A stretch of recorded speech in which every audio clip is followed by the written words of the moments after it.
صباح الخير عليكم، نهار جديد ووصفة جديدة كيما العادة. اليوم ان شاء الله راح ندير معاكم حلوى جافة بالقفريط، حلوى سامبل وبنينة. بسم الله. شوفوا معايا المكونات. هنايا عندي 125 غرام ديال مارغرين، غرفة كبيرة ونص ديال السكر ناعم، غرفة كبيرة فلون شوكولا، حبة بيض تكون صغيرة، غرفة كبيرة مايزينا، رشة من خاميات الحلويات، لافاني وبيان سور الفارينة. اول حاجه راح نبداو. درت 125 غرام ديال مارغرين، ندير معاها 4 مغارف معمرين مليح تاع الزيت. فوالا. نخلط مليح بالباتور هذا الميلونج، نخلط، نخليكم تشوفوا.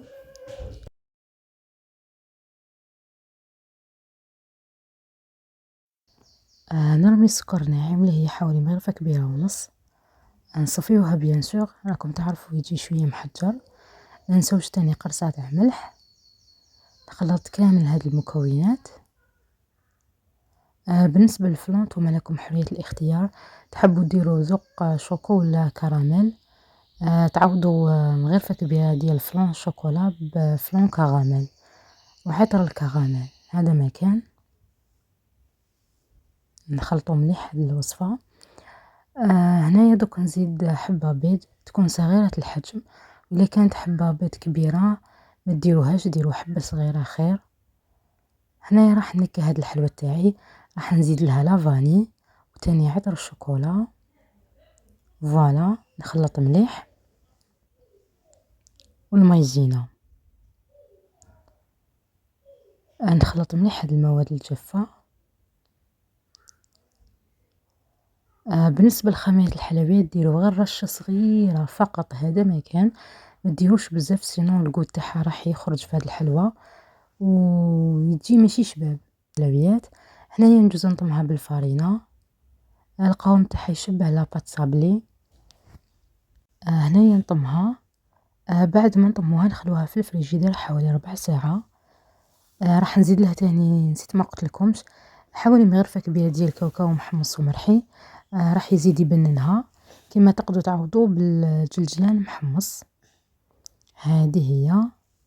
نخليكم تشوفوا هذا المقطع ونتلاقى بكم.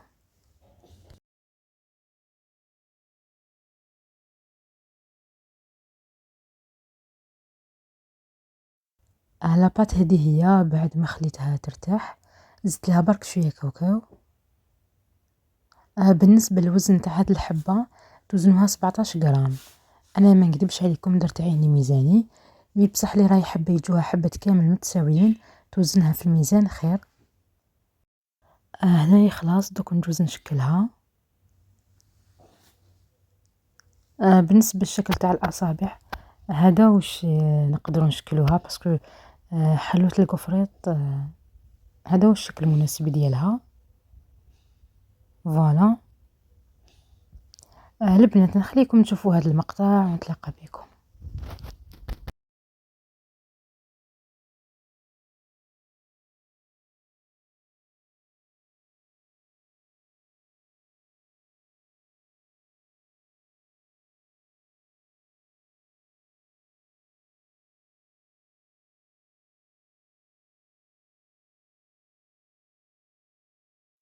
لاباط هذه هي بعد ما وجدتها. هنايا نجوز نشكلوها.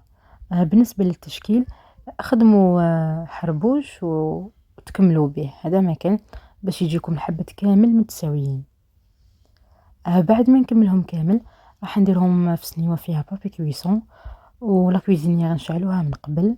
السنيوه نديروها في الرف الوسطاني، مام بربع ساعة راح تكون موجودة معاكم. البنات هاد الحلوى طيب على نار قليلة، ما تزيدوا لهاش النار، يعني قلت لكم هذه معلومة مهمة. خلاص هذه هي. هنايا بعد ما طابت لي دوك تشوفوا اللون ديالها. فوالا، قلت لكم على نار قليلة طيب بعقلها باش تجيكم بزاف بنينة. هنايا بالنسبة لآخر مرحلة في هذه الحلوى هي مرحلة التزيين. هنايا عندي قفرات ديال بيمو، درته في الكونجيلاتور يعني في المجمد حوالي ساعة. نجوز نسكرفجو في سكرفاج الكبير، وراح نستعمل تاني كابريس. اللي ما عندهاش كابريس تقدر دير طوفيا كراميل ولا المعجون، نتوما لكم حرية الاختيار. انا عطيتكم ايدي وانتوما تكملوا بها. بالنسبة للكراميل هادي ولا الكابريس، وإلا شفتوها ثقيلة ديروها فوق حمام مائي راح تولي شوية خفيفة. تاني نعطيكم طريقة واحدة أخرى.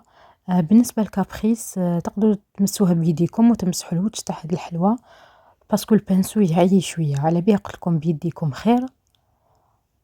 لو كان زوج يخدموا، وحدة دير في الكابريس وحدة ترمدها في الكوفريط باش تجيكم شابة.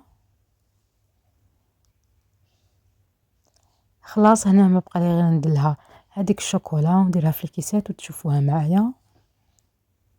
بالنسبة لهذيك الوردة هذيك ذوبت شوكولا ودرتها في مول تاع السيليكون، خرجت لي هذيك لا فورم عفوا، دوك تشوفوها معايا. وبما انه بزاف قالوا لي تيما حلوة تكون اقتصادية وتقطع وشابة وبنينة، ان شاء الله كون توفقت في هذه الوصفة. كيما قلت لكم 250 غرام راح تخرج لكم حوالي حتى 50 حبة. هذه هي. هنايا ندوز نزينها بالشوكولا. خلاص وصلنا لنهاية الفيديو، وهنايا ما بقى لي غير نقول لكم ان شاء الله تكون عجبتكم هذه الوصفة، وصفة اقتصادية وبنينة. هنا راح نقسم لكم حبة هايلة. بزاف الاخوات يحبوا هذا النوع من الحلويات. المهم ان شاء الله نكون لبيت الطلب ديالكم. نتلاقاو في فيديو اخر. تهلاو في روحتكم. سلام.